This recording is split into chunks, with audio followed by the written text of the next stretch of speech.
कई दिनों के विहार के बाद गौतम बुद्ध मगध की राजधानी राजगृह से प्रस्थान करने वाले थे। लोगों को जब यह पता चला तो वे उनके लिए भेंट आदि लेकर उनके दर्शनों के लिए आने लगे। अपने शिष्यों के साथ बैठे हुए बुद्ध लोगों की भेंट स्वीकार कर रहे थे। सम्राट बिंबिसार ने उन्हें भूमि, खाद्य, वस्त्र, वाहन आदि प्रदान किए। नगर सेठों ने भी धन, धान्य और स्वर्ण आभूषण उनके चरणों में अर्पित कर दिए। सभी के दान को स्वीकार करने के लिए बुद्ध अपना दायां हाथ उठाकर स्वीकृति इंगित कर देते थे। भीड़ में एक वृद्धा भी थी।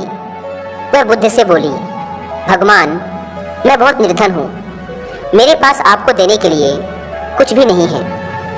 आज मुझे पेड़ से एक आम गिरा हुआ मिल गया। मैं उसे खा ही रही थी कि तभी मैंने आपके प्रस्थान करने का समाचार सुना। उस समय तक मैं आधा आम खा चुकी थी। मैं भी आपको कुछ अर्पित करना चाहती हूँ, लेकिन मेरे पास इस आधे खाए हुए आम के सिवा और कुछ भी नहीं है। इसे ही मैं आपको भेंट करना चाहती हूँ। कृपया मेरी भेंट स्वीकार करें।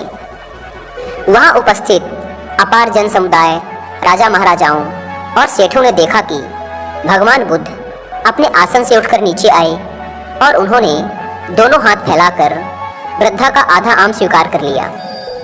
सम्राट बिंबिसार ने चकित होकर बुद्ध से पूछा, भगवान, एक से बढ़कर एक अनुपम और बहुमूल्य उपहार तो आपने केवल हाथ हिलाकर ही स्वीकार कर लिए, लेकिन इस बुढ़िया के जूठे आम को लेने के लिए आप आसन से नीचे उतर कर आ गए। इसमें ऐसी कौन सी विशेषता है? बुद्ध मुस्कुराकर बोले, इस वृद्धा ने मुझे अपनी समस्त पूंजी दे दी है। आप लोगों ने मुझे जो कुछ भी दिया है वह तो आपकी संपत्ति का मात्र एक छोटा सा हिस्सा है, और इसके बदले में आपने दान करने का अहंकार भी अपने मन में रखा हुआ है।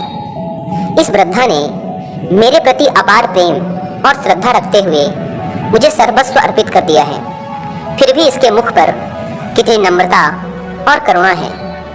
इसलिए इस स्त्री का दान आप सभी लोगों के द्वारा दिए गए दानों में सर्वश्रेष्ठ है। समाज में अधिकतर लोग दान केवल इसलिए करते हैं ताकि उनको प्रसिद्धि मिल सके और उनके मन के अंदर बड़े और धनवान होने का जो अभिमान है उसे संतुष्टि मिल सके।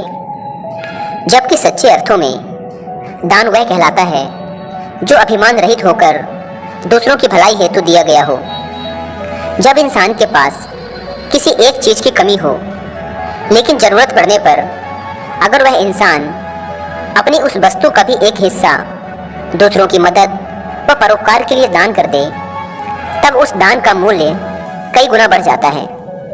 क्योंकि अतिरिक्त पड़ी वस्तुओं का बंटवारा दान नहीं कहलाता, जबकि वो वस्तुएं जिनकी आपको भी जरूरत है और वे आपके पास सीमित मात्रा में है, लेकिन तब भी आप उन्हें दूसरों की मदद के लिए प्रस्तुत कर देते हैं, तो आप सच्चे अर्थों में एक दानी व्यक्ति हैं।